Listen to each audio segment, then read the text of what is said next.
দর্শক, পাহাড়ি অঞ্চলে বিভিন্ন পেশার মানুষ থাকে। আজকের ভিডিওতে আমি আপনাদেরকে পাহাড়ি অঞ্চলে বসবাস করা একটা মেয়ে জেলের মাছ ধরার দৃশ্য দেখাবো। পাশাপাশি সে এই মাছগুলো নিয়ে গিয়ে বাজারে বিক্রি করবে, তার টোটাল কার্যক্রমগুলো, একদিনের যে কার্যক্রম সেগুলো আপনাদের সামনে উপস্থাপন করব। যেহেতু পাহাড়ি অঞ্চলের মানুষজনের জীবন ধারণের যে চিত্র অনেকটাই আমরা দেখিনি, তো চলুন এই মেয়েটার মাছ ধরার দৃশ্যটা দেখি। দেখতে পাচ্ছেন এটা একটা পাহাড়ি অঞ্চল, আর এই পাহাড়ি অঞ্চলে একটা পাহাড়ি ছোট একটা নদী আছে। আর এই মেয়েটা দেখুন পা দিয়ে নৌকা চালাচ্ছে, হাত দিয়ে এই পানিতে জাল দিচ্ছে। দেখুন কি ক্যাপাসিটি তার, চিন্তা করে দেখুন, পা দিয়ে নৌকা চালাচ্ছে। তো যাই হোক, এই যে পাহাড়ি নদীতে সে সম্পূর্ণ মোটামুটি অনেক জায়গা জুড়ে জাল দিয়েছে। দেওয়ার পর এখন সে কিনারাতে চলে যাবে, হাত দিয়ে এখন নৌকা ঠেলছে। আর যখন জাল দিচ্ছিল তখন পা দিয়ে নৌকা চালাচ্ছিল। তার জাল দেওয়ার শেষ, এই মানে যতটুকু পরিমাণ জায়গাতে জাল মাছ আছে সেখানে জাল দিয়েছে।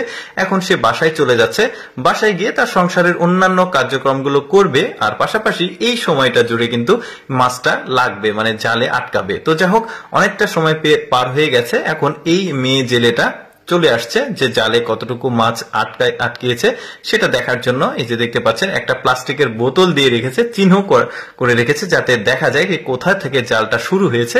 তো যাই হোক, এখন জাল তোলা শুরু করেছে, জাল তুলছে। প্রথমে অনেকটা জায়গা জুড়ে মাছ লাগেনি, এই যে এবার একটা মাছ পেয়েছে, বড় সড়ো সাইজের একটা মাছ, দেখা যাচ্ছে কার্ফু জাতের মাছ। এরপরে আরো জাল তুলতে থাকবে। আসলে পাহাড়ি অঞ্চলগুলোতে ওই যে ঝর্ণার পানি আসে, ঝর্ণার পানি এসে কিছু কিছু জায়গায় পুকুরের মতো অনেক গর্ত হয়ে থাকে, আর ওইখানে কিন্তু প্রচুর বড় বড় মাছ থাকে। আর পাহাড়ে যারা বসবাস করে তারা এইভাবে মাছ ধরে, এই মেয়ে জেলে।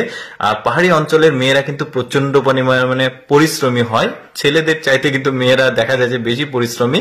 তো যাই হোক, এই মেয়েটা কিন্তু প্রচুর পরিমাণে মাছ পাচ্ছে, যেহেতু মেয়ে জেলে তার ক্যাপাসিটি গুলো আসলে খুবই ভালো লাগছে দেখতে। এই যে দেখতে পাচ্ছেন জাল তুলছে, এগুলো কারেন্ট জাল। আর এই নদীগুলোতে কিন্তু বিভিন্ন রকমের মাছ পাওয়া যায়, পাহাড়ি মাছগুলো কিন্তু বেশ চমৎকার। আর ওই মেয়েটা আজকে কার্ফু জাতের মাছ পাচ্ছে দেখা যাচ্ছে। দেখি শেষ পর্যন্ত আসলে একটা পাহাড়ি মেয়ে জেলের জীবন ধারণ, মাছ ধরার দৃশ্য, এগুলো কিন্তু আমরা অনেকেই দেখিনি। তো ভাবলাম যে আপনাদের সামনে একটু উপস্থাপন করলে খারাপ হয় না। মোটামুটি জাল শেষ হয়ে গেছে, তার যতটুকু মাছ পেয়েছে তা এনাফ। এখন যেটা করবে, সেই মেয়েটা নৌকা চালিয়ে এখন যে বাজারের দিকে যাবে, এই যে হাত দিয়ে এখন নৌকাটা ঠেলছে, ঠেলে একদম কিনারাতে এসেছে। এখন এই মাছগুলো সে একটা ঝুড়িতে তুলবে, নৌকার ঠিক ভেতরে মাছগুলো ছিল দেখা যাচ্ছে। এখন ওই ঝুড়ির উপরে বস্তা দিয়েছে, বস্তার ভিতরে পানি দিয়েছে, তারপরে বস্তার মুখটা সুন্দরভাবে আটকিয়ে পিঠে করে নিয়ে যাচ্ছে। আর পাহাড়ি অঞ্চলে যারা বসবাস করে তারা পিঠে করে এই ধরনের ঝুড়িগুলো মানে নিয়ে যাওয়া আসা করে।